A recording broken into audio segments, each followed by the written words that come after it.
না এদিকে দুটা গেট।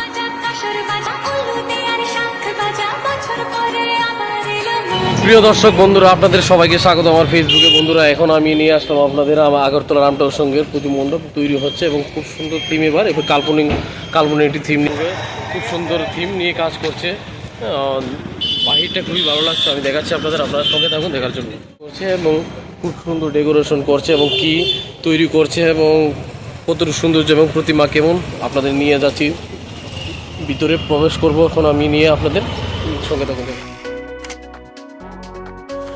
প্রত্যেক বছরই রামনগর সংঘের যে দুর্গা প্রতিমা খুবই সুন্দর হয়, এবছরও খুব সুন্দর প্রতিমা কাজ করছেন। আমি দেখাচ্ছি আপনাদের, আপনারা দেখুন।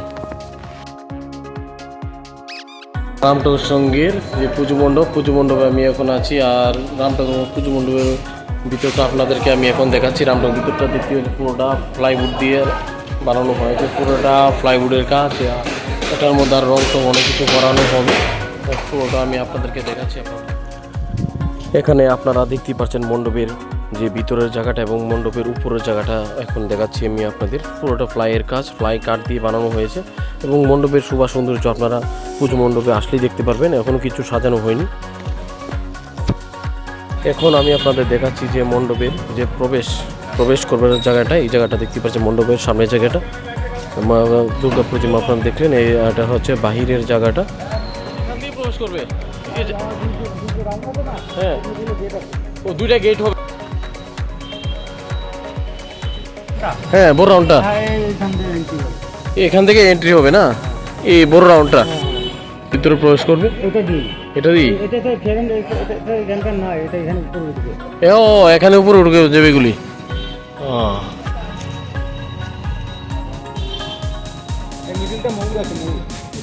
মিডল ময়ূর হবে না, এই জায়গায় ময়ূরটা হবে নাকি?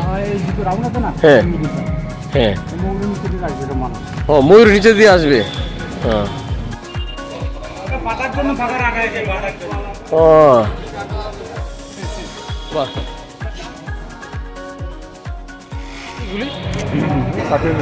কি বলে এটাকে? ছত্রাক। আচ্ছা, পুরো মণ্ডপের ভিতর কি ছত্রাক দিয়ে কাজ হবে নাকি? হ্যাঁ, ছত্রাক আছে। হ্যাঁ, তারপর ছত্রাকের বিভিন্ন আইটেম আছে, বিভিন্ন কালার। ও, বিভিন্ন কালার আছে। এই ছত্রাক এইগুলির মধ্যে কি কালার দেওয়া হবে নাকি? না, কিছু দেওয়া হবে না, সেম এই কালারই থাকবে। ও, এমনি কটা কালার আসবে? মানে কালার তো বিভিন্ন কালার, ছত্রাক কি বিভিন্ন কালার? এটা একটা কালার, আরো কালার আছে, ওইগুলি লাগানো হবে। আচ্ছা আচ্ছা, পুরোটা মন্ডে এইরকম হবে কাজ।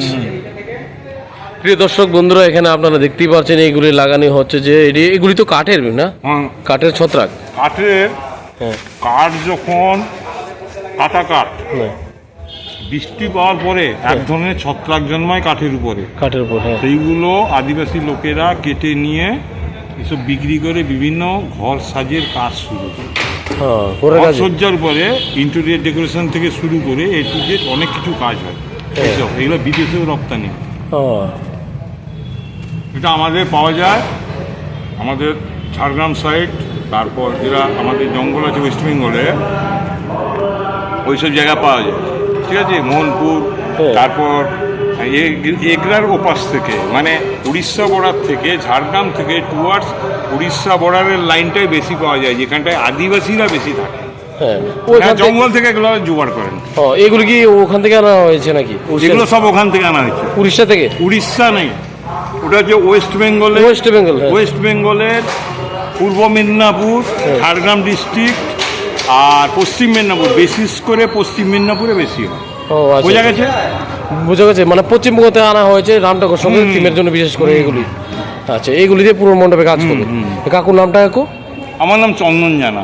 চন্দন জানা। আপনি কি সবাই কি কলকাতারই? আমরা সবাই পূর্ব মেদিনীপুরে। পূর্ব মেদিনীপুর। হ্যাঁ। এই বছরের রামনগর সংঘের যে দুর্গা পুজো মণ্ডপ খুব সুন্দর হতে চলেছে এবং এই মণ্ডপের কাজ করছেন এই মেদিনীপুর থেকে আসা শিল্পীরা, এবং এই শিল্পীরা যে কারুকার্য এবং সৌন্দর্য মণ্ডপের কাজ করছেন সেটা দুর্দান্ত এবং মানুষের মন প্রাণকে টেনে আনবে এখানে মণ্ডপ দেখানোর জন্য। এবং মণ্ডপ যে সৌন্দর্য সেটা আপনারা দুর্গা পুজোয় দেখতে পারবেন, সেটার আসল রূপ এবং সৌন্দর্য হওয়ার অনেক বাকি রয়েছে, রং অনেক কিছু রং করার বাকি রয়েছে। আপনারা দেখবেন, সঙ্গে থাকবেন। আর ভিডিওটা ভালো লাগলে সঙ্গে থাকবেন।